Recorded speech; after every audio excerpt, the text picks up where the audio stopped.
যদি বলে আমি কোরআন পড়ব, কোরআন বুঝবো, কোরআন দিয়ে আমার জীবন পরিচালনা করব, এই কথাটার তহিন কণ্ঠে কেউ যদি বলে, সঙ্গে সঙ্গে আল্লাহ ওই বান্দা বান্দিকে একটা দুইটা করতে করতে 3টা পুরস্কার দান করে দেয়। নাম্বার 1, 1 নম্বর হলো তারফাউল উমর, ওই ব্যক্তির সম্মান দুনিয়া এবং আখিরাতে আমার আল্লাহ নিজ দায়িত্বে বাড়িয়ে দেয়। ও মুসলমান, জানতে চাই, বলেন তো সম্মান দেওয়ার মালিক কে?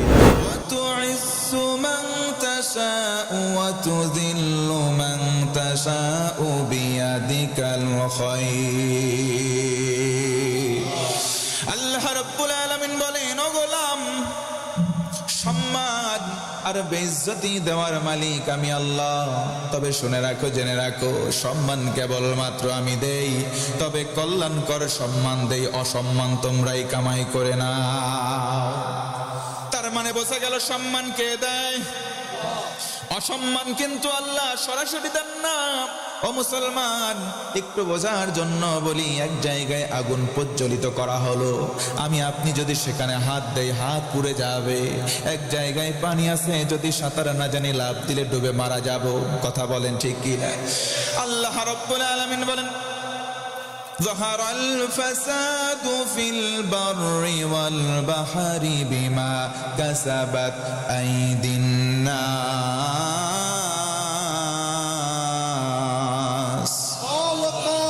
কষ্ট হচ্ছে? আল্লাহ বলেন, দুনিয়াতে জলে স্থলে যা কিছু বিপর্যয়, যত অন্যায়, যত অবিচার, যত স্বাভাবিকের বিপরীত আমি আল্লাহ পক্ষ থেকে দেই না, তবে আমি আল্লাহ দিয়ে রেখেছি, এটা তোমরা কামাই করে নিতেছি। নাউজুবিল্লাহ কর। 2 নম্বর পুরস্কার হলো, আমার বন্ধু মনোযোগ বাড়ান, তাবারাকাহুল হায়াত। ওই মানুষের জীবনে যত বরকত প্রয়োজন আমার আল্লাহ বরকত নাজিল করে দেন। জোরে বলুন সুবহানাল্লাহ। 3 নম্বর হলো তাসকিয়াহুল হায়াত। কোরআন মেনে জীবন যখন আপনি গঠন করবেন, নিজের ইচ্ছায় কিংবা অনিচ্ছায় ভুল ভ্রান্তি পাপ হতে পারে। ও ভাই, বুকে হাত দিয়ে বলেন তো, আমার জীবনে গোনা নাই এমন কোন মানুষ সখীপুরের মধ্যে কেউ আছে নাকি? বুকে হাত দিয়ে বলেন তো, আমার জীবনে গোনা নাই। আমার বিশ্বাস একজনও নাই। কথা বলেন ঠিক কিনা?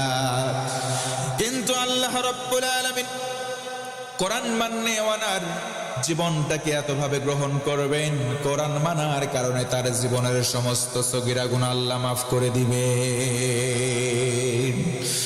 এই জন্য নবীজি বলেন, ও আমার উম্মত, আল কুরআন হুজ্জাতুল লাকা ওয়া আলাইকা। কোরআন তোমার পক্ষে না হয় বিপক্ষে কিয়ামতে সাক্ষী প্রদান করবে। জোরে বলুন সুবহানাল্লাহ। 3 নম্বর পুরস্কার, গুনাহমুক্ত জীবন, নিট অ্যান্ড ক্লিন হয়ে গেল। এবার আল্লাহ বলেন, তোরে কেন সৃষ্টি করলাম একটু জেনে নে। আল্লাহ রাব্বুল আলামিন বলেন, ওয়ামা খালাকতুল জিন্না ওয়াল ইনসা ইল্লা লিয়াবুদুন।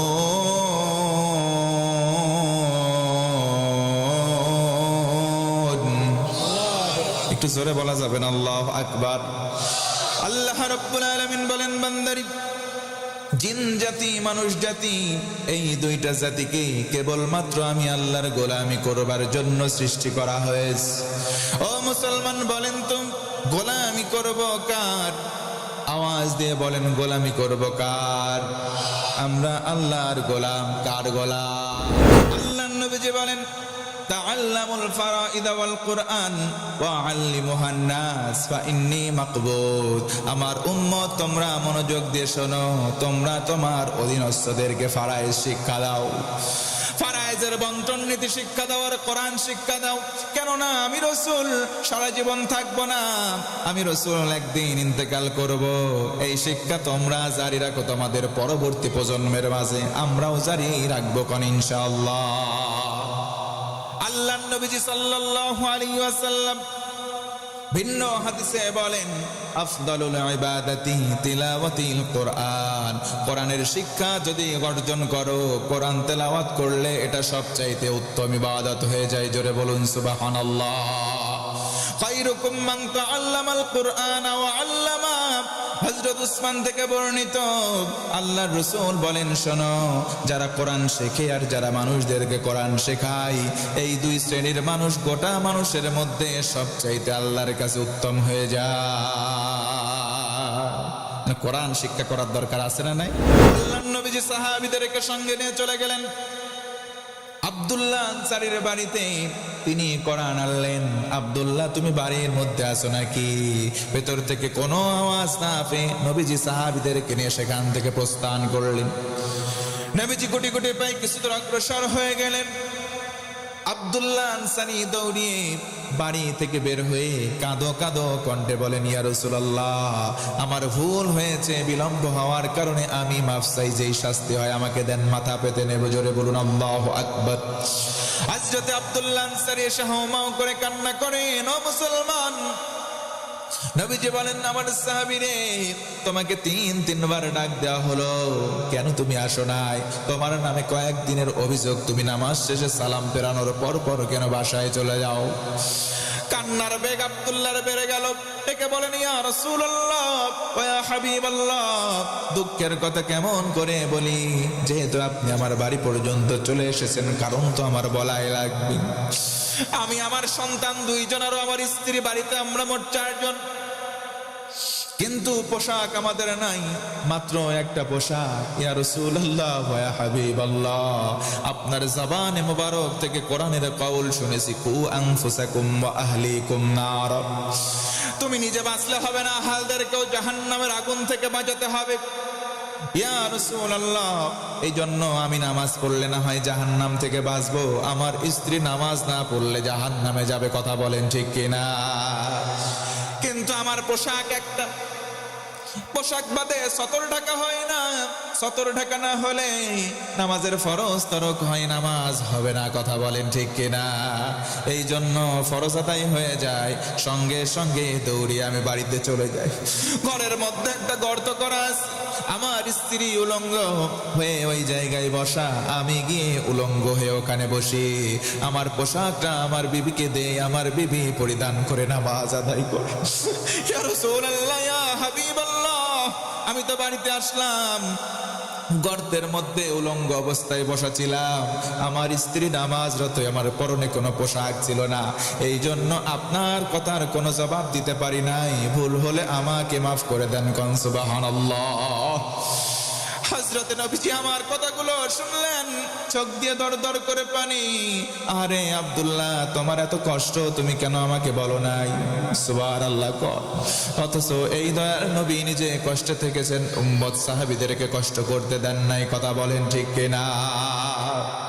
নবীজি আমার এত নূর নবী, দয়ার নবী, নবীজির চেহারা মোবারক দেখলে আহলে সুফার সাহাবীদের চক্ষুটা দিয়ে একবার দেখার সঙ্গে সঙ্গে তাদের কি রকম পরিণতি হতো। আল্লাহর নবীর সাহাবী হযরতে আলী রাদিয়াল্লাহু আনহু একবার ঢালা, একদিন, 2 দিন, 3 দিন অনাহারে, পেটের মধ্যে কোনো দানা পানি নাই, পেটের মধ্যে কোনো খাবার নাই, নবীজির সন্ধানে যায়। ইয়া রাসূলুল্লাহ, ইয়া হাবিবাল্লাহ, সালাম দেয় কিন্তু নবীজিকে সন্ধান করে পান না। সাহাবীদের জিজ্ঞেস করেন, নবী আমার কোথায় গিয়েছেন বলো? আমি আলী 3 দিন ক্ষুধার্ত, এই জন্য নবীর কাছে আসলাম। তাকে বলা হলো, তুমি এখান থেকে চলে যাও আলী, তুমি ক্ষুধার্ত আছো, রাসূল তোমাকে কোনো খাবার দিতে পারবে না, তুমি আছো 3 দিন অনাহারে। আর নবীজি প্রায় 7 দিনের অধিক সময় হয়ে গেছে, পেটে কোনো দানা পানি পড়ে না।